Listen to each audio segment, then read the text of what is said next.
Don't be fooled. This is not Fortnite running on the Nintendo 64.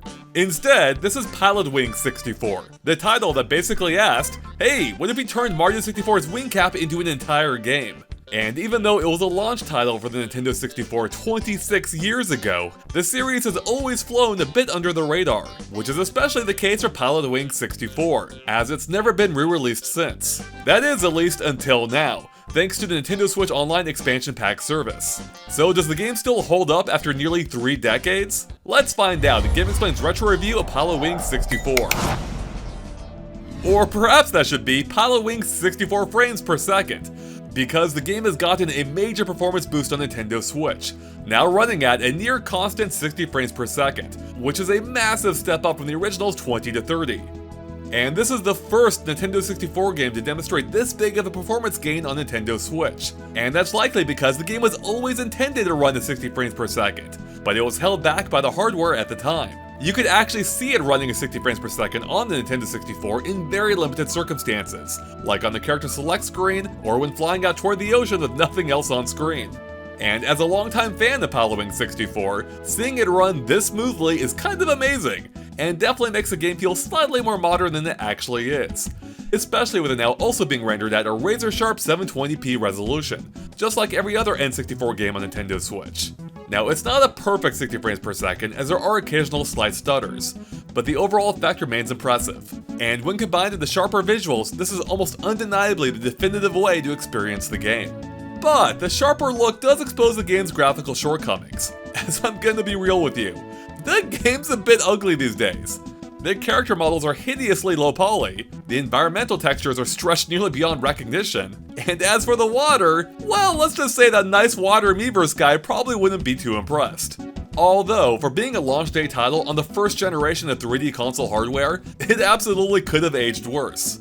And there are even some elements that are still kind of impressive in a wow, they actually did that kind of way, such as some surprisingly large environments for its time, including a miniaturized version of an entire country. It's actually pretty cool to be able to recognize real-life landmarks immortalized at 64-bit quality, even if some of them do look pretty rough until you get close enough that the more detailed version appears. Despite its dated visuals, when you compare it side by side with its closest competition of the day, being Microsoft Flight Simulator, it's a good reminder of how impressive this game once was, as it more than holds its own. And it's all rendered with an impressive draw distance across multiple times of day. I quite like how this world looks at night. It's got a nice cozy feel to it. Now, of course, the actual gameplay isn't nearly as technical as Microsoft Flight Simulator, but that isn't to say that it doesn't still feel somewhat realistic, just in a slightly more arcadey sort of way. Even though the controls are simple across the 3 main vehicles, there's an impressive amount of nuance for each one that demands precision. Whether it's trying to retain speed without losing altitude when hang gliding, or navigating tight corridors with a jetpack, or trying to land dead center on the runway with a gyrocopter.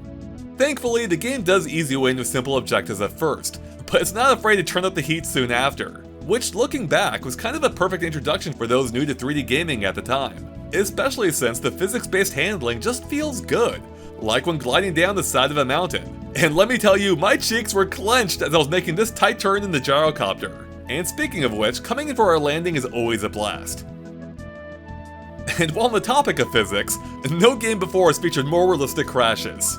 Ah, perfect. What really makes Pilotwings 64 stand out is just how varied the gameplay is. Not only does every vehicle feel entirely distinct, but the various mission types for each one help things from feeling too repetitive too, with challenges that involve flying through rings, bouncing balls around, taking photos, getting as high as possible, or even shooting down the Iron Giant? What? Yeah, Pilotwings 64 isn't afraid to get a little weird, which is all part of the fun. And that fun extends to some of the unlockable bonus vehicles too, if you can even call them that. Like shooting yourself out of a cannon, or skydiving, or jumping around? Okay, so that last one might barely be related to flying, but you know what? It's kind of a blast making your way coast to coast like a giant grasshopper. Now, although the bonus vehicles may not have as many missions as the core 3, they do offer a nice break from the more conventional missions. Although, not every vehicle is equally enjoyable, at least for me.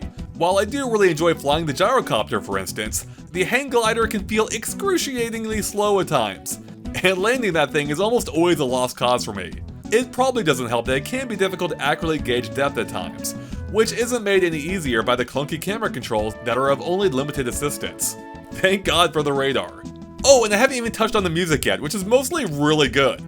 with a special shout out going to the hang gliding theme, which just feels calming and suitably uplifting. Hell, I'm probably using it for most of this review. But for as varied as Pilotwings 64 can be, it isn't an especially long or deep game, because outside of the core missions, there's not a whole lot else going on here. There's no story to speak of or multiplayer of any kind. It only took me a couple of hours to beat most of the missions and unlock almost everything this game has to offer, although expect to spend quite a bit more time if you're aiming to perfect every score. At the end of the day, there just isn't quite enough meat here to really sink your teeth into, because with each vehicle type only having a handful of missions, it does start to feel a little shallow. While the novel 3D visuals and scale of the world were once enough to overlook this shortcoming, it's a little harder to ignore these days. I remember I used to have a blast flying around and exploring everything, which isn't quite as engaging these days when everything looks like, well, this.